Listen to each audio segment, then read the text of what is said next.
Unalo uzwelo kodwa. Awunalo kakhulu. No, I just want to know ukuthi really uzwelo unalo ngoba izinto okhuluma ngazo zinkulu ziyathusa and angicabangi mina umuntu onenhliziyo engazenza. I don't think I can do those things. Hayi inhliziyo yami inhle kakhulu ilunge kakhulu. Seriously? Kodwa nje iyashesha yona ukulokungana. Ukuphazamiseka bese idlulisa futhi. Dr. Gombo mangase kuthiwe ngiyeza ngizothakatha lapha kuwena. Ngifuna ukuxoshisa umuntu emsebenzini. Bese lo muntu engimxoshisa emsebenzini uyeza naye lapha kuwena. Ungayenza njalo into kanjalo? Ey, ukuthi umuntu vele engazi ukuthi yilobo esimenza. Avele ngangimsize ngalutho.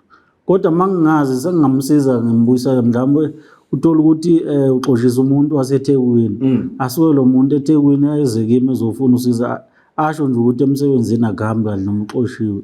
Ngizombuyisela ngoba angimazi ngaze ngimbone nokumbona. So mawumbuyisela kwenzakalani ngakho? Then bese kuyenzakala ngibulala umuntu bese ngiyaboshwa. Yeah. Then iminyaka lengigwetshwe yona iphele ngibuye of course. Ngisavumelekile ukuthi ngiqhubeke ngikhuluma emsamo angibe ngisakhuluma nje emsamo manje ngachitha igazi. Hayi uyavumeleka uqhubeka ukukhuluma ngoba ubulalanga wala ikhaya. Njengomthakathi possible ngabe kuyenzakala ukuthi ngihambe ngisebenzise umuntu osefile emathuneni ukuthi hambe udubula umuntu aphinde abuyele lapha. Kuyenzeka. Hawu akusitshele kahle. Kuyenzeka. Yabona kwanda utholakala. Ngeke uzutholakala futhi. Kodwa nje uxabene nomuntu amdubula lo muntu uhambe wabheka le. Amaphoyisa avilaphe nawo ukulandelela lelo cala. Angithi lo muntu uyawazi lo msebenzi wobunkabi besebenza wona ebulala abantu ngabo. So kuyenzeka ilula kabi ke. Kwenziwa yini ukuthi abantu abayakogeza esibeni sometimes bafela khona? Kungabe kusuke mhlambe kunento eyenziwe or kunokuganga kwenzakalile or lo muntu osuke yobageza yena unezinto azenzile or unamacala or ngicela ukuthi kungichazele and the munchies that are watching us. Yeah. No kuloko ngathi kuhlukahlukene noma singasho ukuthi kuhlukene kabili. Kuyenzeka kwesinye isikhathi uthola ukuthi lo muntu lo okulethayo la akahlambulukanga ngokwanele. Uma usuke umuntu othwele noma othatha owenza yona lento le yebusiness kanjalo usuke uthwebula imoya yabo nje ibusiness makuthiwa mhlambe ngibekise ngonyaka noma kuthiwa wenza profit ka 200,000 ufuna ukukhuphula sekuzokwenziwa lezi zinto futhi uzoyibona ukuthi iyenzeka le mhlawumbe unyaka uzayo ngagcina wenza $1,000,000 iprofit. So unemoya ngeke ukwazi ukuthi uthwalise umuntu ngaphandle ukuthi umfake imoya ethile. Ladies and gentlemen, welcome to another interesting episode of Munchies and Thoughts. Your host, Chef Pathanani Mbata. Hello everyone, welcome to another interesting episode of Munchies and Thoughts. My name is Pathanani, I am your host, the chef of the nation, darlings. Yes, I am back, it's 2026 and the man of the moment, Dr. Gombo. I know you guys love Dr. Gombo and I know you guys always say, Dr. Gombo is the MC. Just like someone. Siyaphila njani? Siyaphila. Thank you for joining us again. Sibonga mina. It's always good to have you, Dr. Gombo. Sibonga. And before we can just start, I want to tell you, Oguti, you know, I just want to say thank you so much for your continued support, Lagu Munchies and Thoughts, because every time when I need you, you are always here. And we ask Guti awenzeli mina kodwa awenzela ababukeli bethu be Munchies and Thoughts abahlale besibhekile ngezikhathi zonke bayafunda kakhulu ke Dr. Gombo. Yeah. Bayangitshela abanye kuma email kuma WhatsApp ngoba number yami phela labantu lapha and the way they appreciate you but abaninkinga nje ukuthi awubabheke emehlweni. Anyway, please introduce yourself. Those who don't know you, Munchies and Thoughts is growing each and every day. Who are you, where you from, and what's special about you? Ayisibonga ithuba le. Ngibingelela amaMunchies uDr. Gombo lo okhulumayo. Bangamangali mabona isigqozi ngeke ngoba sebebekuse ngasigqoko. Sisathu ukuphumula naso kancane ekhaya lapha kodwa nje uDr Gombo utholakala endaweni yaseDumbe eLindelani bathi kwaGayamuthi-ke ngolimi lwakhona. So ukuduma kwami yikho kwesintu imithi le ubuthakathi ukwelapha konke so ngitholakala khona eDumbe ngiyabonga. Usichazileke babili bami ngubani utholakala eDumbe. I really can't wait to come eDumbe as angikaze ngaba seDumbe, but you know what's nice, I have you guys, and of course I'll be visiting some of the places. Uyayichaza ukuthi ungumthakathi sosekashiya ukuthi uyalapha and ungumthakathi. Why ubiza ngumthakathi anyway? Ayi shothi izinto ezizenzayo noma ngithi engizenzayo kwabanye ziba ubuthakathi basho kanjalo. Manje ufuna sikuvume naloko abakusho ngoba phela senza kona okumnyama kodwa sikwenze kube kuhle ebantwini, kube izinto eziletha ukukhanya empilweni zabo abantu. Kodwa ke sikwenze ngabo ubuthakathi. Manje ubuthakathi uthakatha bazi ukuthi abantu bulala abantu akusikho lokho kuphela. Uyathakatha ngokuthi uthakathe ubuthakathi obuhle ukuthi ubenzele izinto ezinhle ubaphilize kuthiwa ubuthakathi. So ikanjalo. Osinobuthakathi obuhle. Anyway, ubuthakathi buhlukene bangaki? Ngingasho ukuthi buhlukene kabili ubuthakathi. Khona obuhle, khona obubi. Lobo obuhle yilobu nje vele obuthinta zona izinto zey'nhlanhla zey'mali. Bese kuba yilobo obubi, lo obubi wokushuphula abantu, wenza zonke nje izinto ey'bheke eceleni. Xoshisa abantu emsebenzini, ubuthakathi obubi lobo. So but kuba kanjani bubi ngoba phela of course iclient yakho mayisibuyile iqedile ukwenza lapho kuwena ithola something beautiful which is umsebenzi. Khona kubi ngoba kwabanye njengaloko okuxoshisa umuntu emsebenzini nje kubi ngoba kulo osuwexoshiwe kusuke kubuhlungu kuyintembi vele enhlizweni yakhe. Ney'ngane seyizolamba-ke umsebenzi ungasekho. Dr. Gombo mangase kuthiwe ngiyeza ngizothakatha lapha kuwena. Ngifuna ukuxoshisa umuntu emsebenzini. Bese lo muntu engimxoshisa emsebenzini uyeza naye lapha kuwena. Ungayenza njalo into kanjalo? Ma ukuthi umuntu vele engimaziyo engaziyo ukuthi yilobo esimenza avele ngangimsize ngalutho. Kodwa mangingazi sengingamsiza ngimbuyisele mhlawumbe uthola ukuthi uxoshisa umuntu waseThekwini. Asuke lo muntu eThekwini ayeze kimi ezofuna usiza asho nje ukuthi emsebenzini akuhambi kahle noma uxoshiwe. Ngizombuyisela ngoba angimazi ngaze ngimbone nokumbona. So mawumbuyisela kwenzakalani ngami? Inkinga seyingaba lapho-ke futhi ukuthi mhlawumbe sekungaba khona ukuphambana kwemibono.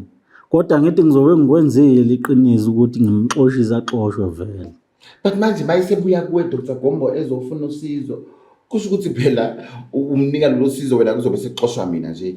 Inkinga seyingaba lapho ukuthi sesilwenza kanjani lolu sizo ukuthi silwenza ngokubuyisela emumva noma siyamklina nje simbuyisele ngoba phela mayexoshiwe usuke kuney'chitho vele ey'thile ezikhona ezenza ukuthi abaphathi bangamthandisisi kahle.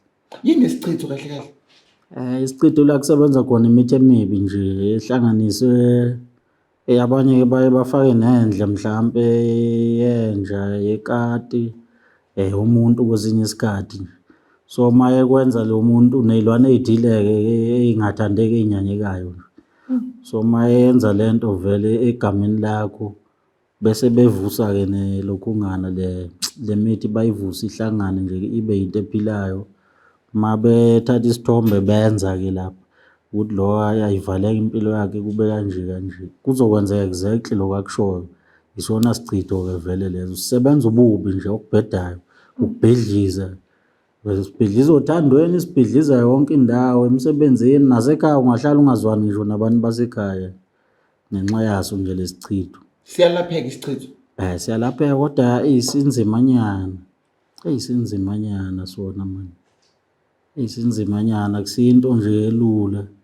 Into nje efuna mhlawumbe 3 months ungaphela ulokusebenzisa izinto nje ukline wenza konke ofutha geza phalaza chatha. Uphinde futhi ungene kwenye iprocess uphume kwenye ungene kwenye kodwa kuyaklineka kona. Inde imali nje. Kuba imali impela. Wow, thank you Dr. Gombo. Babukela bamakhaya sizokhuluma ngesithembu namhlanje and imimoya of course. Ngibize uDr. Gombo ngoba kudala ngizibuza ukuthi kahle kahle kungabe isithembu into yesithwalo o akusiyo into yesithwalo. Kahle kahle isithembu siyini Dr. Gombo? And uma kuthiwa siyahlangana isithwalo siyahlangana sihlangana kanjani uma singahlangani asihlangani kanjani? Isithembu ngingasho mina ngokwami usibona ngingasho ukuthi siyisithwalo vele. Ngoba isikhathi esiningi ngibekise njengakho lokho kokuthwala ngayo inzalo le. So inzalo le usuke uthwala ngithi u-eda nje umuntu upheke omunye uthwala ngalowo muntu lo. Ugcina kuba isithembu ngoba phela usuke ubaletha kodwa bayitholi iy'ngane labantu sekuyisithembu nje bangaze babe bawu-4.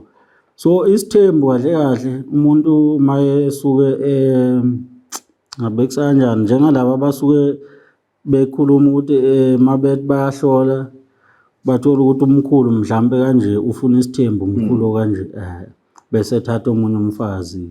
So kungasuka umkhulu exactly lo osuke efuna lento le. Kusuke kuyisiko ake ngiyichaze nje kahle ukuthi angisho ukuthi wonke umuntu owenza kanjalo kusuke kuyisithwalo. So kwabanye kuyaba ukuthi lowo mkhulu kusuke kungasuka umkhulu kusuke kuyinto ababeyisebenzisa kudala la ekhaya la. So bashona-ke lento le umkhulu lo ophushwayo ufuna umfazi ozoqhubeka afide lento ngale ndlela akade yena enza ngayo phambilini umkhulu. So isithembu siba kanjalo esinye. Kimi vele ngibona ngathi siyisithwalo isithembu ngoba bayakumkhetha nomuntu abamfunayo bathatha noma ubani. Bayakuvezela mhlawumbe ephusheni ukuthi hayi intombazane engcono yinayo bo sithathele yona uyisondeze kanje kanje. So kuba isithwalo isithembu ngokwami ukubona.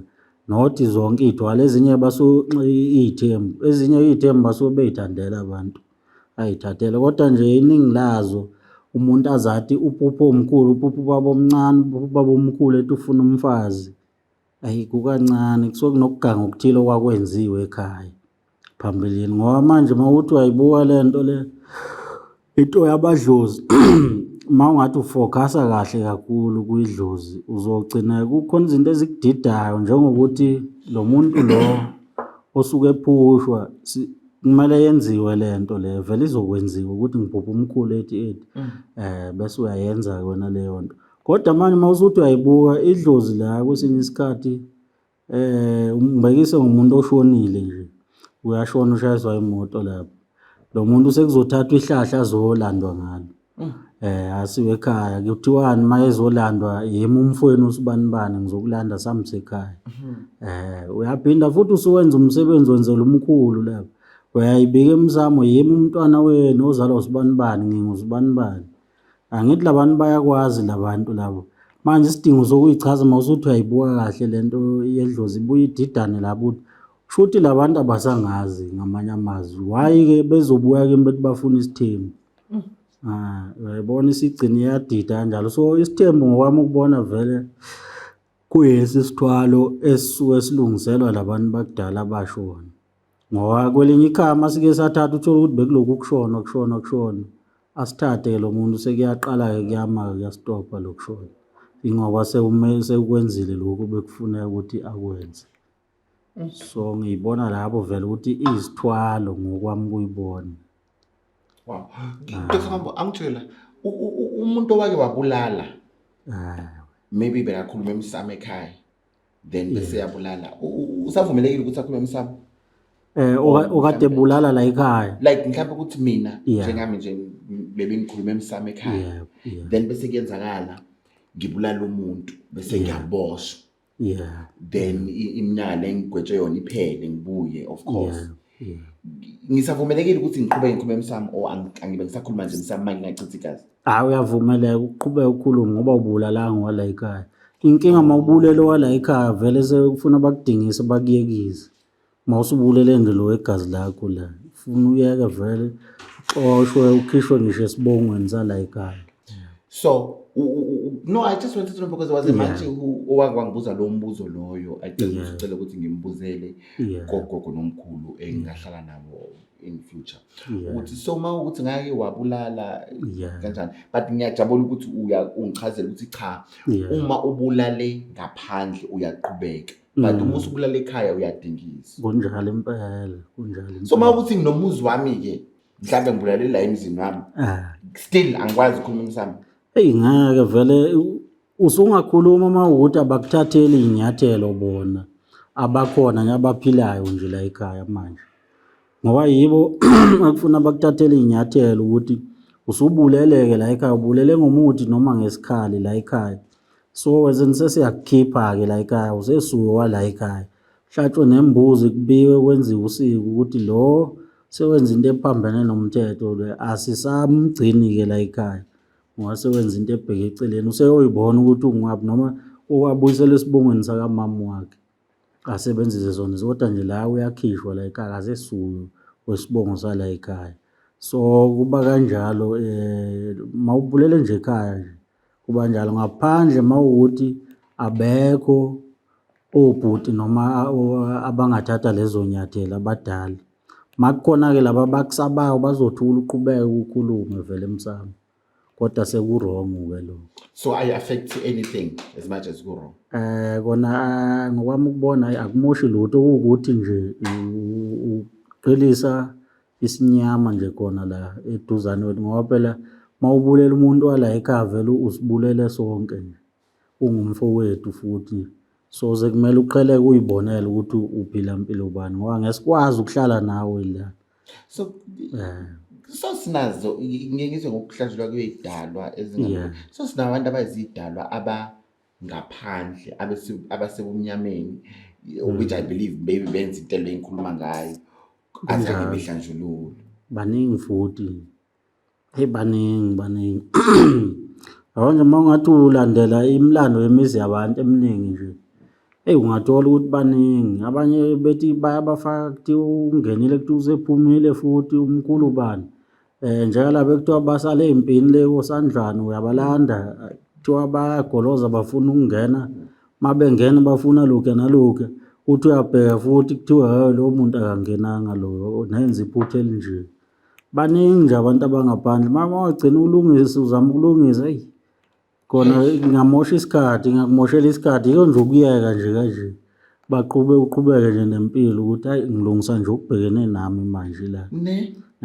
Labantu mawungathi uyabuka le minyaka emingaka, kusekhona babephila ngeminyaka yabo 15. So nakhona bakhona babevele bengaphandle. Usuzobafaka nini laba? Mhlawumbe ungasho ukuthi mhlawumbe balako 10,000 kuya phezulu labantu abangekho. Wena wazi laba abawu-2 abashone uphila la, uthi ufaka bona, kukhona omunye ongamazi naye ungaphandle. Yabo le nto vele ifuna ukuyekwa nje, ulungise impilo yakho nje kuphela ukuthi izinto mayizihamba kahle kuwe ney'ngane nje, hhayi kuphelele. Ongekho ekhaya akekho uyoyibona naye. I love that because I feel like kunabantu abasabambelele ey'ntweni Dr. Gombo abangazazi nabo umuntu impilo yakhe ayisaqhubekeli phambili ngoba usabambelele kule nto lento ukuthi hey it's better just to focus kule nto yaziyo and move on nempilo. Kuba kanjalo impela nje. Ungalungisa impela uphelelwe izimali. Kuyafana eminye imisebenzi uthi kuthiwa omkhulu balambile, uyithenga inkomo nembuzi wenza umsebenzi ngesonto, ngoLwesithathu usuxoshiwe umsebenzini, kade ubenzela izinto. Mawusuthi uyabheka la kuthiwa hayi umsebenzi awuhambanga kahle, usumosha imali engaka lapha. Vele mawuthi yabuthi le mali engithenga ngayo inkomo mhlawumbe 15,000, imbuzi u-2.5, ushuthi u-17 noma u-18. Le mali engaka ngabe ngenza ukuthi nokuthi endlini noma athengele iy'ngane ukuthi nokuthi. Manje yabona nje yona angisho ukuthi abantu bangayenzi imisebenzi, siyayenza nathi ekhaya kithi, kodwa nje ezinye izinto zifuna ukuthi ukuhlakaniphe, uvule umqondo uyibukele nje wena ukuthi hayi. Do you know what I'm loving at one of the episodes I'll be doing ngizobe ngikhuluma ngomsebenzi, because I think ezinye izinto amamantshiza okumele ezazi, as I always say, take what works for you, run with it. If it doesn't work, leave it. But anyway, Dr. Gombo, ngicela ukwazi la uyakhona ushilo ukuthi umthakathi, and then ngeke ngeze ukuthi abanye abantu basebenza ngamathuna abantu, which I don't understand. Ngoba ngeke ngaba nomunye nje othela lapha emathuneni akuna next base emathuneni nje sikhuluma sodwa. Njengomthakathi, possible ngabe kuyenzakala ukuthi ngihambe ngisebenzise umuntu osefile emathuneni ukuthi hambe udubula umuntu aphinde abuyele lapha. Kuyenzeka. Awusitshele kahle. Kuyenzeka. Yabona kwanda utholakala. Ngeke uze utholakale futhi. Kodwa nje uxabene nomuntu amdubula lo muntu uhambe wabheka le. Amaphoyisa avilaphe nawo ukulandelela lelo cala. Angithi lo muntu uyawazi lo msebenzi wobunkabi besebenza wona ebulala abantu ngawo. So kuyenzeka ilula kabi-ke leyo.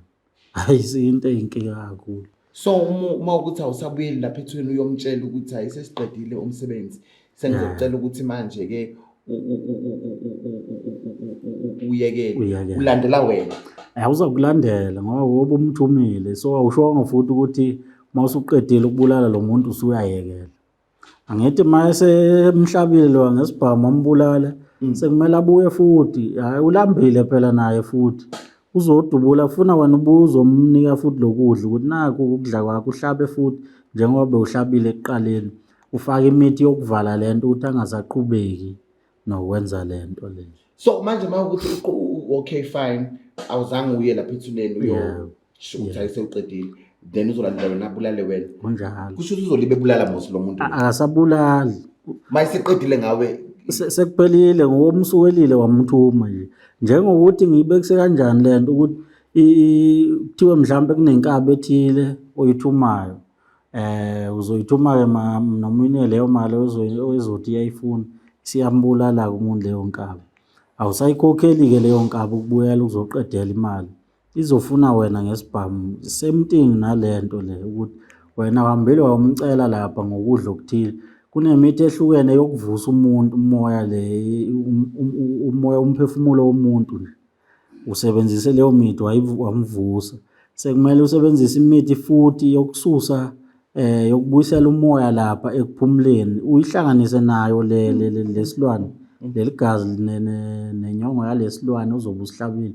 Kungaba inkukhu, kungaba imbuzi, kodwa kumnyama nje not noma umuphi umbala. So inkukhu emnyama. Sewusebenzisa umuthi wokuthi akayolala lapha. Ihlukene imithi. Khona yokuvusa umoya, khona yokulalisa. Wow. Ikanjalo. My manches, I hope you are still with us and enjoying this episode with our own doctor, Dr. Gombo. Hey, ngifundile guys ukuthi kanti uyakhona ukuthi uhambe uvuse umuntu emathuneni ahamba yokubulalela lo osuke ufuna ukumbulala ngesibhamu. Kuba kanjalo. Hey, lezi zinto zobumnyama ziningi Dr. Gombo. Kona kuba inkinga impela. Kona yize kungasuye straight osuke lokungana kodwa umoya wakhe uyangena kulo muntu njengoba sihleli nje kanje. Mhlawumbe maye kukhona okuloyile umoya usungangena kimi mhlawumbe wenza into ezongicasula kakhulu nje. Bese ngikhipha isibhamu ekudubule futhi ubufakazi bungatholakala noma kuthiwa kunamakhamera nje le. Kugcina ngokuvilapha kuthiwa ayizobheka ifootage kubukubi. Gcina ithulekile nya indaba yaleyo nto. Umoya lo esewuvusile ovusiwe wafakwa kimi usubuyiseliwe ngithi sewenzile umsebenzi wawo. Sekumele uyolala-ke ngokuthula. Uma ungalala ngokuthula sekumele ufune lo muntu lo. But what if angazi ithuna lenkabi? So ngeke ngikhona ukusizakala. Ingake kimi nje ngake angiboni kanjalo.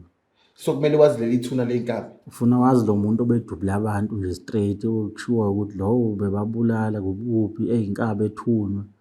Thuna lakhe-ke lisebenzayo lo. Manje emathuneni ebusuku niyayibona ibhoki? Hayi sibonakala isibhono uzosibona. Uzosibona kodwa uyezwa nje masuwenza izinto ezijulile ezisondeza umoya ukuthi hayi lo moya usuvukile-ke lo. Kodwa usibona ngeke. Angazi abantu cishe bakhona abasibonayo. Mina ngikhona ukusibona kodwa ngiyawuzwa umoya ukuthi angizekho ngedwa-ke la. Sekufuna wenze leyo nto ufocus kuleyo nto oyenzayo. Qeda uhamba ungasabheki nje emuva uye ekhaya. Okay, Dr. Gombo, I had to take a break. You know, life is not easy on set. But anyway, we're back. My manches, we're back. Dr. Gombo. Yeah. Manje ke ngiyakuzwa ke uchaza le ndaba yokuthi vele umuntu uyalandwa laphayana ahamba dubule kodwa Dr. Gombo lento yeni yobuthakathi kodwa Nkosi yami mara niyokhona ukufa masithiwa niyafa niyokhona ukulala iphumule or mhlawumbe nje nani vele benisebenza nje imoya esebenzayo la emhlabeni. Hayi nathi malitholakala ithuba bayosebenzisa nathi mawukuthi bayakhona nabo abakhonayo kodwa hayi kuyolaleka akekho ongalali. so ready nje vele ukuthi hayi cha nawe makwenzakala yobusetshenziswa. Hayi impela kukho kunye ngoba ngiyababona nabanye bayasetshenziswa nje namanje. Benziswa izinto nabo akade kusho ukuthi bengayicabangi bezaphila. Unalo uzwelo kodwa? Hawu nginalo kakhulu. No, I just want to know ukuthi really uzwelo unalo ngoba izinto okhuluma ngazo zinkulu ziyathusa and angicabangi mina umuntu onenhliziyo engazenza. I don't think I can do those things. Hayi inhliziyo yami inhle kakhulu ilunge kakhulu. Seriously? Kodwa nje iyashesha yona ukulokungana ukuphazamiseka bese idlulisa futhi. Kodwa nje hayi lolu uzwelo lukhona impela. Because ngeke ngize kuthi abantu abangabathakathi inhliziyo zabo hence I was asking you ukuthi ukuthakatha kuhlukene kangaki.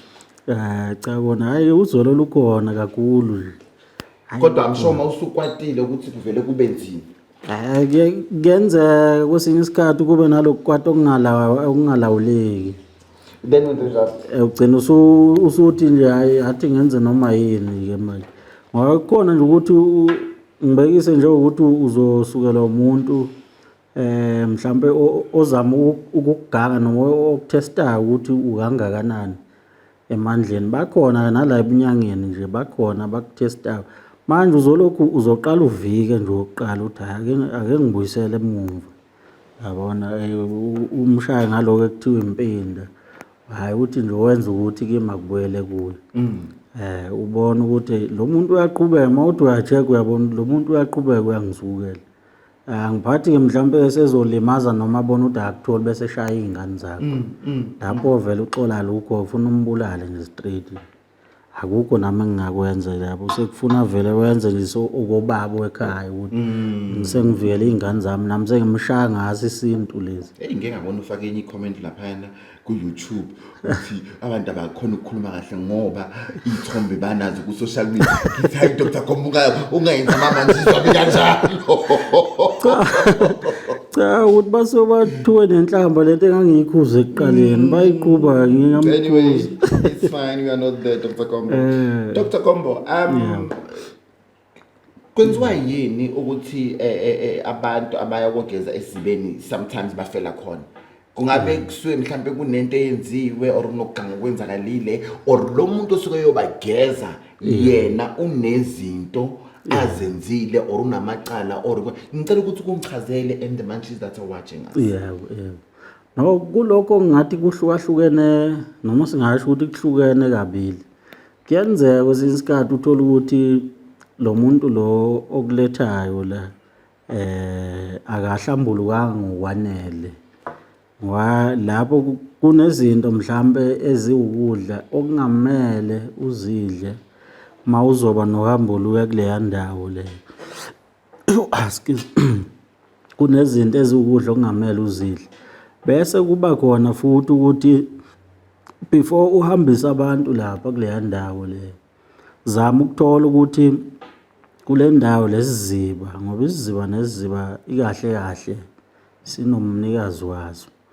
Ingakho kubalulekile ukuthi kube nosiko olithile ogcina lwenziwa before uye lapho uhambisa abantu. Thola kuqala ukuthi la kulezi ziba lezi esikhona la engifuna ukuya kuzo. Lo mnikazi wazo umuntu oletha izinto ezinhle noma umuntu oletha izinto ezimbi. Zihlukene ezigabili lezo zinto. Khona okusebenza ngokukhanya, khona okusebenza ngobumnyama. So wena uzobona isiziba usithatha uthi hathi ngihambisa abantu ngiyobabhabhadisa.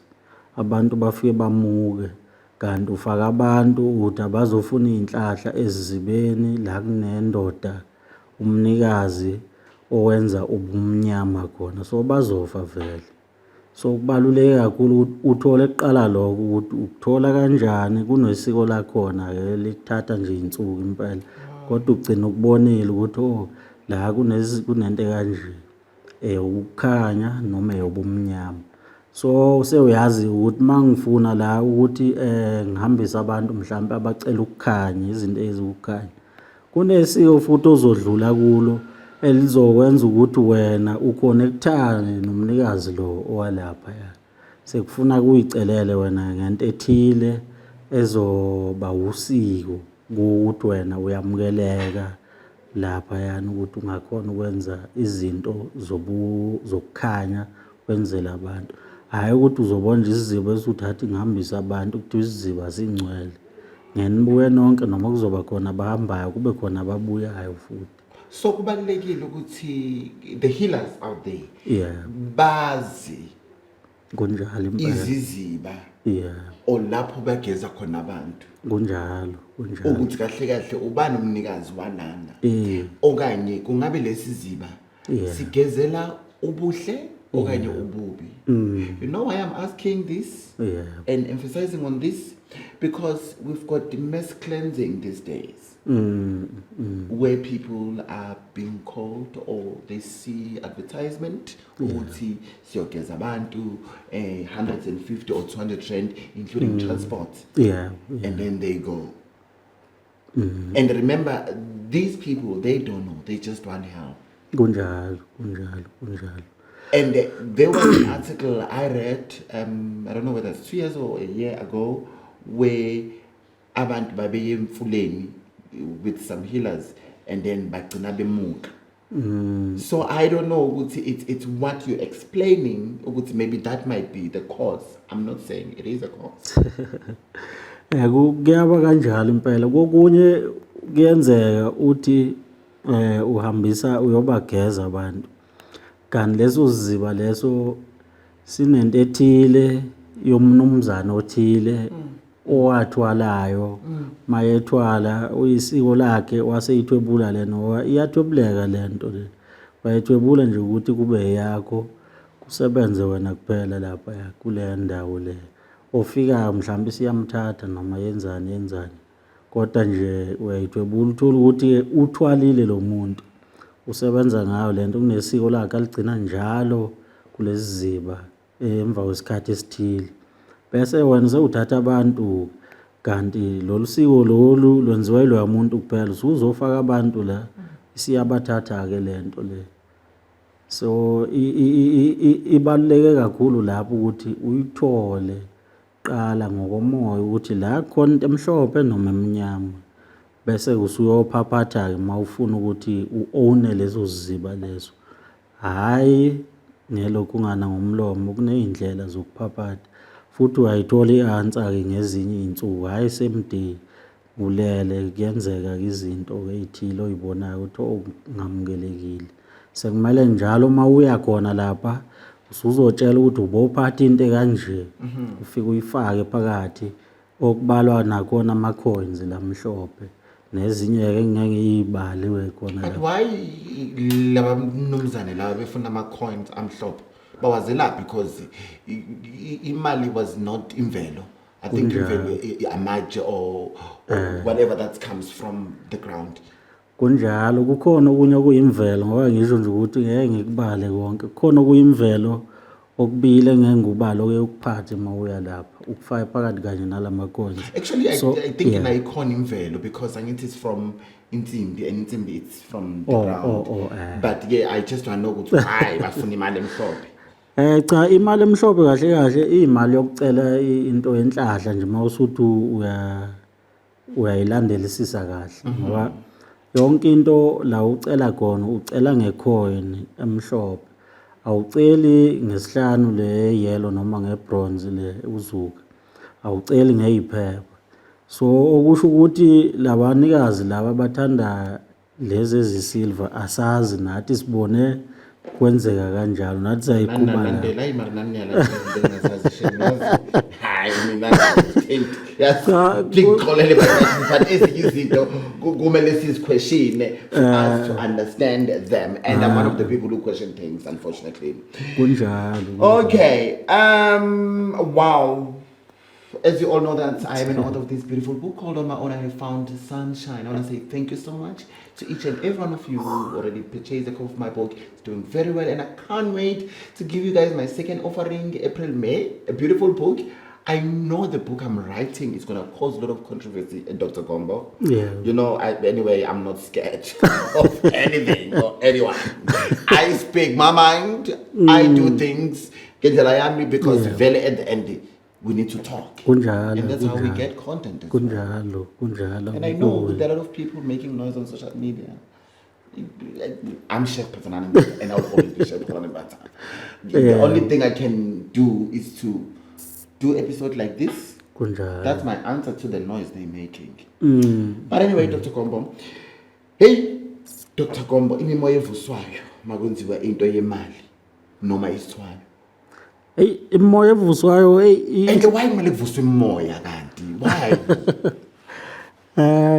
okwemoya into eyenza kuvuswa umoya lapha ngoba kusuke kwenziwa into ewumlingo kahle uma usuke umuntu othwele noma othatha owenza yona lento le yebhizinisi kanjalo usuke uthwebula imoya yabo nje ibhizinisi makuthiwa mhlambe ngibekise ngonyaka noma kuthiwa wenza iprofit ka 200,000 ufuna ukukhuphula sekuzokwenziwa lezi zinto futhi uzoyibona ukuthi iyenzeka le mhlawumbe unyaka uzayo ngagcina wenza $1,000,000 iprofit so unemoya ngeke ukwazi ukuthi uthwalise umuntu ngaphandle ukuthi umfake imimoya ethile le moya lena itholakala kuphi iyatholakala njengoba besikhuluma ngesiziba mina okuningi nje engikwenza ngikwenzela khona okuthinta imali so izinto kanjalo uthwebula le moya. Okay, before you go there, uthi le mimoya iyatholakala kodwa uchazi ukuthi itholakala kuphi nakuphi. Itholakala khona ezibeni. Okay. Yeah. Only.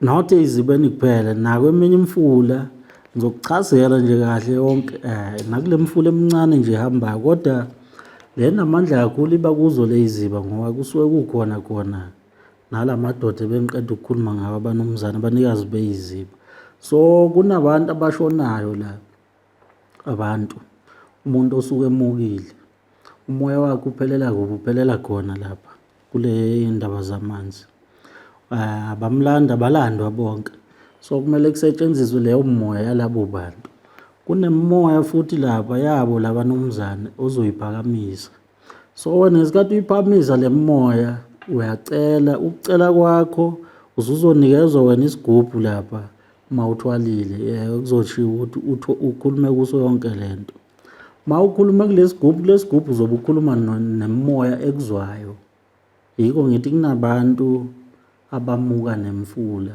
bashona bangalandwa naso lwandle nje baningabe abamukayo bangatholakali so ungathola ibhoki inqwaba nakhona uma ukuthi uyalandela ufuna izinto so wena uzobe ukhuluma nalomuntu lo usuthatha wena akusiwo umuntu wakini usufana nokuthi uthatha umdliwe uthatha umuntu ongamazi uzomkhanda nje kahle ukuthi abe yilento oyifunayo wena uzeke umuntu ufuna ukuthwala mina ngiyokukhandela umdliwa lapho ngiyakunikeza lo mdliwa sifana nawo amandla lawa lamadoda amakhulu lapha ezizibeni so iyaphakama lento mayiphakama kanje lokho okushoyo wena okukhuluma esigubhini zakho kuzokwenzeka nayo ithende kanje ngiyayicela ufuna ngiyithola uzoyithola kulesigubhu kunale moya le ngiyibalayo yalezi ilwane nomuntu wena kodwa umuntu ozokuza kuzoba yilo muntu lo moya lo isithema sidonsa kwadonseka nawo umuntu ngoba ngeke umuntu umthwalise umoya womuntu ungekho kukhona oyilwane kuphela ngeke so kufuna kube khona imimoya yezilwane omamlambo yini inkanyamba leyo moya uyayithwebula bese kuba khona umoya womuntu ozowuthwebula uma ungawutholi ke izibeni uzungafuna emathuneni imimoya oyibonayo ukuthi lahlile uthwebule kodwa hold on sorokukhathi so uthi umthwalisa umuntu umoya womuntu kuleso sithwalo kumele ube khona nakanjani 100% ngoba ngeke ukhulume nenyoka ikuzwe uzothi wena ufuna ithenda le ukuyithola inyoka ayikwazi ukukuzwa wena so wena kumele ukhulume umuntu lo ukhona umoya wakhe la esigubhini so wena uyabika ukuthi ngicela ithenda kanje uzokuzwa ngithi nikhuluma ilanguage yabantu ngoba sekuumoya lo akusesi umuntu ophilayo usewazi yonke ilanguage yena useyakhona ukuthi akhulume nanezilwane umoya lo so iba kanjalo No. I once did an episode here, Yeah. and the guest mentioned ukuthi besikhuluma ngeyigubhu. Yeah. And the guest lena yathi kunegubhu ezikhulumayo. Yeah. Uyazazi igubhu ezikhulumayo? Ngiyangizwela impela. Uyazazi? Cha ngaze ngiyibona. Ngiyangizwela impela awusikhandi wena. Uyayikhanda igubhu? Ngiyayikhanda ezemali kodwa lesikhulumayo ngaze ngisikhande ke sona. Okay. No, ngaqhubeka ngale moya le. So kanjalo lo moya wena uzobe ukhuluma nalo muntu okuzwayo. Lo muntu okuzwayo uyozodlula lapho. Usefana noTolika lo muntu lo. Senixoxa wena ubikela isigubhu, la sigubhini khona inyawa khona yonke into le ethwetshuliwe. Na umoya womuntu. Yiwo umoya womuntu ozokukhulumela lapho ukuthi ufuna into kanje, asenzeni kanje kanje. Ngithi labantu before bavuse uyabathembisa into ozobenzela yona. Ukuthi lokho enizokucela ngizokwenza. Mabecela wena ufuna imali, ufuna nje umcebo, ufuna impilo kahle, impumelelo ngendlela le ufisa ngayo.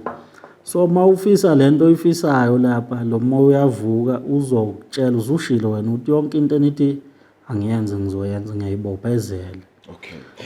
Le moya lena, can we have more than one moya yomuntu or only one? Singayenza ibe mningi kodwa nje uright nowodwa. Uright nowodwa. Usuku right. Okay, good. Kuyenzakala ukuthi lo moya lo nale ilwane oyifake kulento le ukuthi kulayele zikudube at times. Akuyenzeka. Okay, please tell us more. Kuyenzeka zikuduba wena mawungasayenzi lento othe wena uzobenzela yona. Ake ngibekise ngokuthi mhlambe mabevuswa lezinto lemoya lezinto. So wena uthi wena mhlambe ngizonihlabela njalo ngonyaka inkomo kanjalo. Usuyahlaba ngonyaka oqala ngithi usancenga imali. Iyangena imali uyahlaba ngosibili kosithathu usuthi hey awona ukuvilapha kuba khona. So lapho ke vele seziyakuduba mazikuduba kuzoba kabili kuzoba ukuthi zikhande ngokuthi ihambe nezinto zazo noma izobe ikhande ngokuthi ihambe nomphefumulo othile owakho noma weyihlobo noma weyingane zakho kuwo. So iba kanjalo ukuduba kwayo akuselula ukuthi ilungiseke yona isiyolungiseka kodwa akuselula. But Dr. Koma mawuthi ekuya ngokuthi zikhande ukuthi zihambe nomphefumulo or izinto zabo. Kanti manje isikhandela le ithwalo lezi ni asitshela isithwalo ukuthi umusu if uphathanani Shembat angalandela imgomo uhambe nezinto zakho or uthathe niyasitshela ni. Cha sitshelo. So sithi kanjani? Cha isithwalo ngoba ngisho ukuthi siyimoya ejulile le moya le ekungalula ukuthi ingavuswa noma ubani. Kunabantu abathile nje abakhona ukuvusa le moya bayidonse ifakwe la kuwe. Le moya yaziwayo ukuthi le izosebenza ngisebenza ngomcebo le ngisebenza ngemali nangegazi. Kuya ngawe wena mawuthi wena hayi anginandaba naloko kwegazi. Izokhandeka ukuthi izoshesha kakhulu okwegazi kuyashesha kakhulu. So mayishesha kakhulu bese wena uyaphazama angithi uthe uzohlaba inkomo. Inkomo ihlaba kanye kabili okwesithathu awuzayihlaba. Isizokwenzani ngoba ivuswe ngegazi ngithi. Sekumele ibone la emndenini ukuthi idlela kanjani yona lento. So lapho ke isacontrol noma ngonyaka ozayo usungahlaba. Isizoyishayela uzohlaba iphinde ihlabe yona futhi ngokwayo. Sekumele futhi ke lapho ke sekuqalelwa phansi izinto kuyobuyiselwa ngendlela ekahle. Nomcebo ngapha uyaphela awumile hayi ukuthi uyakhula mayihlaba. Iyayihlabela nje kuyaphela kuyancipha izinto. Imoto zaginqiya zeshayisana ziyetshiwe kanjalo njalo. Uzozuthi hayi ake sibuyeni sibonene ukuzama ukulungisa. Futhi umuntu wesithwalo osuke ethwele kukancane abuyele enyangeni la ethwale khona. Ubalekela ephambili ngoba uyazi ukuthi izothini le ayamthwalisa mayebuyela kuyo.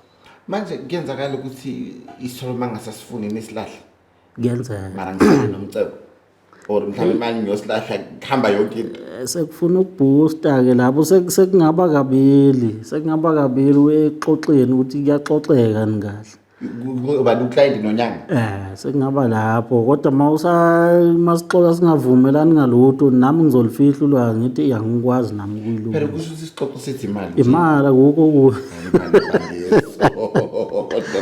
imali impela kukho kunye. Angithi basivumelana ngemali. Mina ngizoqala ngithi kukhona umkhulu engimaziyo okwazi ukulungisa lento. Uzodinga imali engaka. Hayi mangikuzwa ukuthi hayi uthi wena akunankinga. Sengizothi-ke kuwe mhlawumbe ubuye ngeviki elizayo sozama ukuyambona. Sengiyakuchazela uzufikile la. Angithi abanye baba nalo ukuthi mase beseyiclient lakho akasakhokhi leyo mali usehlala ekhalaza nje. Mara ukhalaza kanjani ukade uyolanda izinto ezizokufakela imali? Benza kanjalo kabanye abafanani bonke. Khona nje wenza kanjalo akuqambela manje athi imali abakayifaki yazi kamasipala noma kuphi. Salinda imali kanje. Uyamyekela umkhulumisi ngalutho kuzomqoqa ukuhlwa loyo. Uza kubona ukuthi umuntu. So Wow, anyway, thank you so much. My munchies, I hope you are still enjoying Dr. Combo. And of course, the chef of the nation, Chef Tanani Bata. Guys, I love you so much and I want to say thank you for your support. My Facebookers, I see you guys every day, every morning. And I want to say thank you. Yes, you are there, you are engaging, you are talking to me. And of course, I do talk to you if I'm not busy. Even if I'm busy, I do make time for you and I say thank you. And the TikTokers, we are growing, Dr. Combo. I'm sure by end of or middle of February would be 500,000 and 300,000 on Facebook. And yes, you know, YouTube is slow because of the language barrier. I need to learn Zulu language, which is good. I love it because but we are also growing. I think we're going to 50,000, which is really beautiful. And I want to say thank you guys. And of course, I'll be traveling, going to some cities. And I can't wait to sit and have dinner or lunch with some of you munchies, KZN, Cape Town and Gauteng. It's going to be nice. I just want to say thank you to the munchies. I want to sit with them on a long table with some of the healers where they will have a moment just to ask you guys. It's going to be a private thing because I love small intimate things. Anyway, Dr. Combo, we don't finish content. Anything you want to say to the munchies? Any word of wisdom? We spoke about so many things. Now it's your chance. Shine, Dr. Combo, shine. Ngiyabonga kakhulu ama-munchies la ngokuyiphatha kwawo cha. Ngiyabonga nje ilokhungana ukuthi bayakhona ukufollowa, baya-subscribe, baya-share konke nje nama-comment. Yize amanye abuya athi ukutshela kancane kodwa nje nelinye ilanga siyafisa ukuthi ahlale eqondile wonke nje kodwa nje hayi okuba kukho ngoba izinto ezilungizekayo lezi abazenzayo. Kodwa nje hayi sibonga kakhulu nje ukuthi baqhubeke bakhule bashare nje waya. And siyabathanda ngicela ukuthi bethi hey udokotela nje uhandsome uzobukela yena. Just appreciate my munchies because they know beauty things, darling. Hayi cha ngiyabonga kakhulu nalapha impela cha baliveza uthanda impela ukuthi hayi cha lukhona usho ukuthi cha ngiyazama ukugezeka impela nje imali Dr. Combo cha ikushuthi izinto engiyiphethe imali Dr. Combo. Dr. Combo, we are done and thank you so much. And I'm penalizing you, you know, you need to buy 2 books. You need to buy 2 books when you guys are traveling together and they are reading. And, but anyway, thank you so much, Dr. Combo. I don't take you for granted. You know, you always honor the invitation to come and sit with me and the munchies. I love people like you because we're building family, like munchies and thoughts. You understand? In a way of fun, educating. And of course, it's a wrap and goodbye, darling. Cheers, Dr. Combo. Dr. Combo has vouchers. What do you want to pay me? What do you want to pay me? Thank you so much, guys.